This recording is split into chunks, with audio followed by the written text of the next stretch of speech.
Isang mapagpalang araw sa ating lahat. Ako ang inyong lingkod, Elijah Paul John Valdez, at welcome sa ating daily devotions. Ang ating verse for the day nasa unang Juan, chapter 2, verse 15 to 16. Sinasabi dito na, huwag ninyong ibigin ang mundo o ang mga makamundong bagay. Ang umiibig sa mga ito ay hindi umiibig sa Ama, sapagkat ang lahat ng kamunduhan, ang masasamang hilig ng laman ay ang pagnanasa sa mga nakikita ng mata at ang anumang pagmamayabang sa buhay ay hindi nagmumula sa Ama kung hindi sa mundo. Mayroong mga tatlong uri ng Kristiyano. Ito ay ang mga separatista, pasibista at mga transformationalista. Ang mga Kristiyanong separatista ay mga Kristiyanong humihiwalay sa kanilang itinatag na simbahan upang bumuo ng kanilang sariling mga independent simbahan. Naniniwala sila na ang bawat kongregasyon ay dapat na makagawa ng sarili nitong mga desisyon nang walang panghihimasok ng mataas na otoridad. Naniniwala ang mga separatista sa ideya ng isang nagtitipon na simbahan na itinatag ng banal na espiritu. Naniniwala sila na ang mga mananamba ng isang lugar ay dapat dumalo sa isang lokal na simbahan ng parokya. Tinututulan nila ang pakialam ng Estado sa mga usaping pangrelihiyon. Ang mga Kristiyanong pasipista naman ay ang mga Kristiyanong naniniwala na ang mga karahasan ay hindi tugma sa kanilang pananampalataya at dapat silang magsagawa ng walang karahasan. Naniniwala sila na si Jesus ay isang pasipista na dapat tularan ng kanyang mga tagasunod ang kanyang halimbawa. Naniniwala sila na si Jesus ay nagtuturo at nagsasagawa ng hindi karahasan. Naniniwala sila na ang iba pang mapayapang pamamaraan ay dapat gamitin upang malutas ang hidwaan. Naniniwala rin sila na ang karahasan sa ngalan ng bansa o pamahalaan ay ipinagbabawal. At ang Biblia ay nagbibigay ng batayan sa kasulatan para sa pasipismo.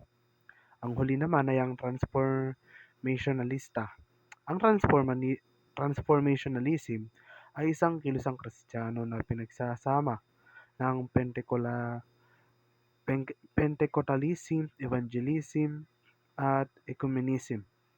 Ang utos ng kultura na punuin ang lupa at supilin ito ay hindi kailanman binawi. Ang mga Kristiyano ay maaaring magambag sa pagpapanumbalik ng paglikha sa pamamagitan ng kanilang kultural na gawain. Nang sinabi ni Juan na huwag ninyong ibigin ang sanlibutan, ang ibig niya sabihin ay ang sanlibutan dahil ito ay nakasuot sa paghihimagsik labang sa Diyos. Tinukoy niya ang sarili niyang kahulugan sa mga susunod na talata, sapagkat ang lahat ng nasa sanlibutan, ang mga pita ng laman, ang mga pita ng mata, at ang pagmamataas sa buhay ay hindi sa Ama, kundi sa sanlibutan.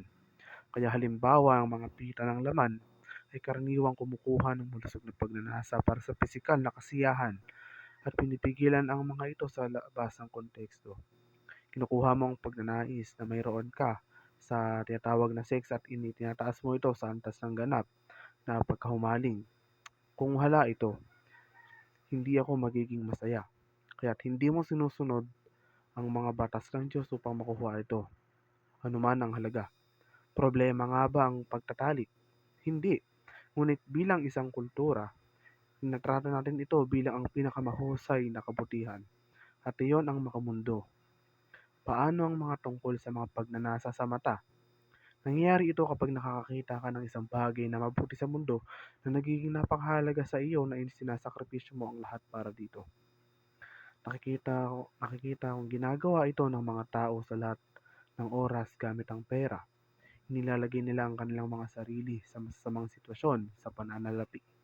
Nangungutang upang makakuha ng mga bagay na sa tingin nila ay makakapagbigay kasiyahan. Ngunit tulad ng pita ng laman, ito ay makamundo at hindi natutupad. Upang makipag-ugnayan sa mundo, sa pamamagitan ng Ebanghelyo ay nangangahulugan ng pakikipagbahagi ng mabuting balita ni Jesucristo sa iba. Maaaring kalibilang dito ang mga naroroon sa mundo at nagpapakita ng Ebanghelyo sa iyong trabaho, pamilya, komunidad at iba pang bahagi sa buhay. Paano nga ba natin iuugnay ang mundo sa Ebanghelyo? Manalangin. Manalangin para sa para sa mga pagkakataong ibabahagi ang ebanghelyo at hilingin sa Diyos na buksan ang mga pinto. Magpakita sa iyong lugar, sa mga trabaho, sa mga komunidad at ipakita ang ebanghelyo sa pamamagitan ng ating mga aksyon.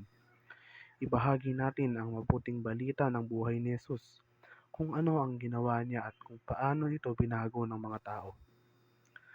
Anyayahan ang mga tao na maniwala kay Jesucristo. Isaalang-alang kung sino ang iyong kausap kapag nagbabahagi ng ebanghelyo at gumamit ng banal na kasulatan. Gamitin natin ang Biblia para suportahan ang ating mga mensahe. Muli, ako ang inyong lingkod, Elijah Paul John Valdez, at dito na nagtatapos ang aking daily devotions.